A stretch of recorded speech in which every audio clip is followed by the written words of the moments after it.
প্রধানমন্ত্রী হবার পর প্রথম বিদেশ সফরে মালয়েশিয়া রয়েছেন তারেক রহমান। তার এই সফরে শ্রমবাজার নিয়ে দীর্ঘদিনের সংকট নিরসন হবে বলে মনে করছেন প্রবাসী শ্রমিকরা। দেশটির প্রধানমন্ত্রীর সঙ্গে তারেক রহমানের বৈঠক এবং দুদেশের মধ্যে স্বাক্ষর হতে যাওয়া সমঝোতা স্মারক এবং সর্বোপরি তার এ সফর দিচ্ছে আশার বার্তা। মালয়েশিয়া থেকে আরও জানাচ্ছেন মাহিদুর রহমান রুবেল।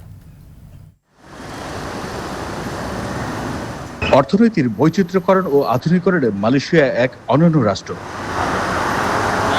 প্রধানমন্ত্রী হিসেবে প্রথম সফরে মালয়েশিয়ায় বাংলাদেশের সরকার প্রধান স্ত্রী ডক্টর জুবাইদা রহমান ও সফর সঙ্গীদের নিয়ে মালয়েশিয়ায় যাত্রাকালে প্রধানমন্ত্রীকে বিমানবন্দরে বিদায় জানান সরকারের মন্ত্রী ও উচ্চ পর্যায়ের কর্মকর্তারা।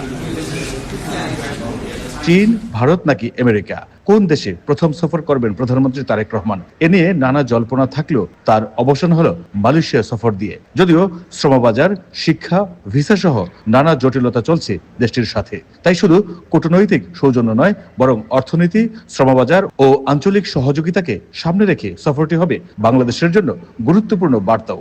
আমরা প্রধানমন্ত্রীর কাছে আবেদন জানাবো যে আমাদের দেশের জনশক্তি রপ্তানির কাজের জন্য এবং যারা ইলিগেল আছে তাদের জন্য যাতে কোনো কিছু করা হয়, এই ব্যাপারে যাতে মালয়েশিয়া সরকারের সাথে উনি একটা সমঝোতা আসে। হুন্ডিকে না করে বৈধ পথে টাকা পাঠাইতে হবে।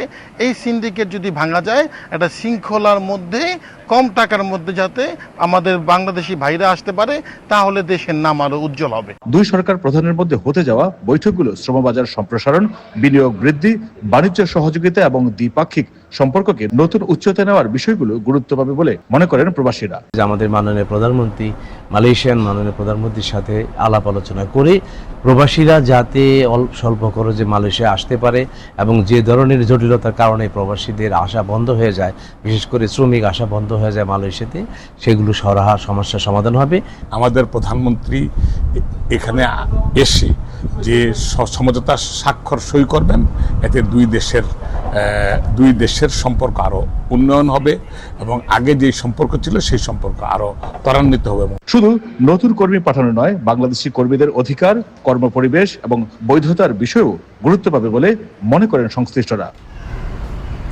মালয়েশিয়ার ঝুলে থাকা শ্রমবাজারের সমস্যার সমাধান কিংবা বিনিয়োগই নয়, ঢাকার নিরপেক্ষ অবস্থান জানান দিতেই কৌশলগত এই কুয়ালালামপুর যাত্রা।